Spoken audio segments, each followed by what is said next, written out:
Djend bezullues komedia amerikanit Neil Simon është ngjitur në fundjavë në skenën e teatrit Bylis në Fier, me regjitër Roland Mingës nën interpretimin e Artan Islamit, Astrid Hasanit, Alba Shtëmbarit dhe Matilda Abdulit. Shfaqja është ndjekur nga ardashës të shumë fjerak. Ecuria jetësore e dy njerëzve koleg aktor plot shkëlqim në rini që takohen përsëri në një moshë madhore, flet për natyrën e ndryshme njerëzore që në vite i shmuluar nga talenti dhe suksesi i kohës. Komedia ka përcjell kështu mesazhe aktuale, teksa jeta njerëzore të kujton se është plot me natyra dhe karaktere të tilla si në komedi, që kur vjen përballë në këto mosha bëhen sa serioze aq dhe komike. E kam kënaqësi gjithmonë të vi në Fier, madje atë po diskutoja edhe me aktorët pak më parë, më duket sikur jam në shtëpinë time në Fier.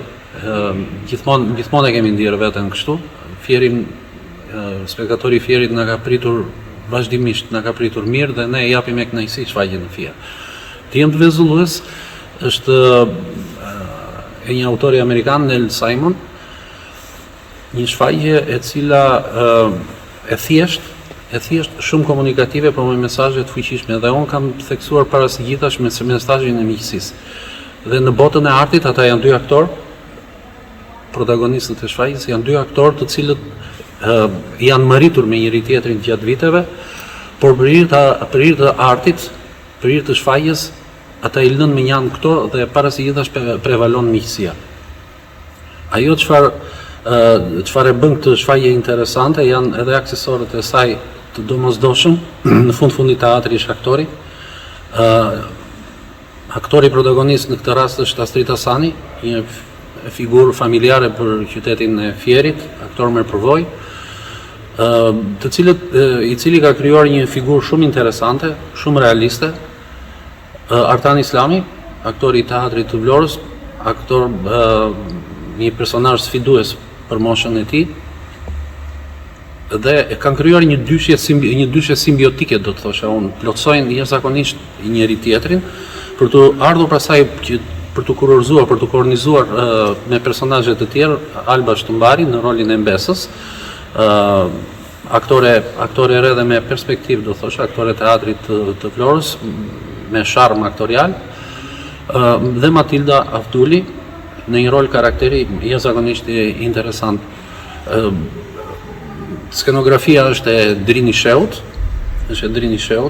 skenografi i teatrit të Vlorës, muzika e formuluar nga kompozitori Artur Dhamo. Të gjitha këto japin garancinë për një shfaqje të pëlqyeshme dhe të ndjekshme nga publiku. Nuk do të ketë asnjë lloj problematike publiku në ndjekjen e saj dhe në perceptimin e shfaqjes, sepse shfaqja është e thjeshtë, flet me një gjuhë të thjeshtë, komunikon dhe mesazhin e jep shumë të qartë, mesazhin e miqësisë. Mbi gjithçka është arti. Për te grindjeve të vogla, kur dalim në skenë të gjithë jemi të përkushtuar drejt asaj. Dhe në kjo, si me thënë, njëkohësisht ka lidhje edhe miqësinë. Miqësia mbetet e pandarë. Në komedinë e Neil Simon, jam në rolin e Willie Clark, i cili përfaqëson një pensionist. Vepra është amerikane, por gjithsesi është një paralelizëm i thjeshtë dhe i kuptueshëm edhe për pensionistët për moshën e tretë këtu në Shqipëri. Fakti për të cilën e morëm këtë vepër, që mori dhe regjizori, ishte njëra nga arsyet është paralelizmi me jetën tonë, të tanishme, sidomos të moshën e tretë pensionit. Unë dhe kolegu im.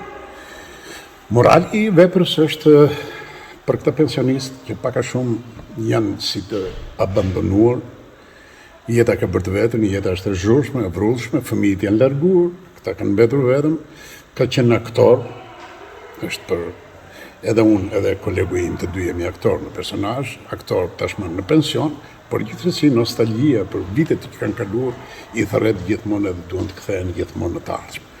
Dikush prej tyre, siç jam dhe unë, nuk e pranon moshën e pensionit, ose më saktë nuk e pranon mos thirrjen në këto projekte të famshme, qoftë filmat, qoftë dramat, nuk e pranon në rënien e tij. Edhe gjithmonë ka një luftë të brendshme të dyzuar me veten e vet, gjithsesi edhe me kolegun e vet, gjë që ka një kontradikt të jashtëzakonshme, sepse duke qenë bashkëpunëtor të dy në kohën e rinisë, tashmë jeta i ka ndarë, por gjithsesi janë ndarë edhe për faktin që kolegu im, domethënë që los Tan Islami, Luizi, është më ka lënë baltë. E gjithsesi unë kam një natë, kam një luftë të brendshme, qoftë me veten, po qoftë edhe me kolegun, që edhe ai na abandonoi kaq shpejt. Mirë, mosha bëri të vetën, mirë që këto projektet bën të vetën dhe nuk po na tharrasin, po edhe kolegu im që kam punuar 40 vjet nuk më tharret më.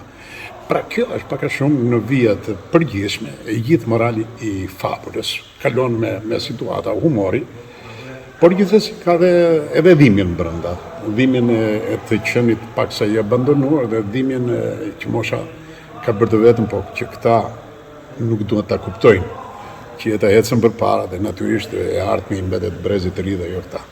Por gjithsesi është dhe një moral i fuqishëm që them se është i qëndrueshëm edhe në moshat e treta të aktorëve, të kolegëve të mi, që pak a shumë disa edhe nuk thirren, sepse këta të rinj pak a shumë e kanë mendjen për këto komedit apo dramat legjero që marrin të rinj edhe nuk e kanë shumë të domosdoshme që të marrin 10 vjetë, po sigurisht i vjetë ka eksperiencën, ka shumë gjëra, ka profesionalizmin. Skenografi të Drini Sheu dhe muzikë të Artur Dhamos, djendë vezullues kanë ndriçuar jo pak skenën e teatrit Bylis, ndërsa loja aktorëve është shoqëruar shpesh me duar trokitje.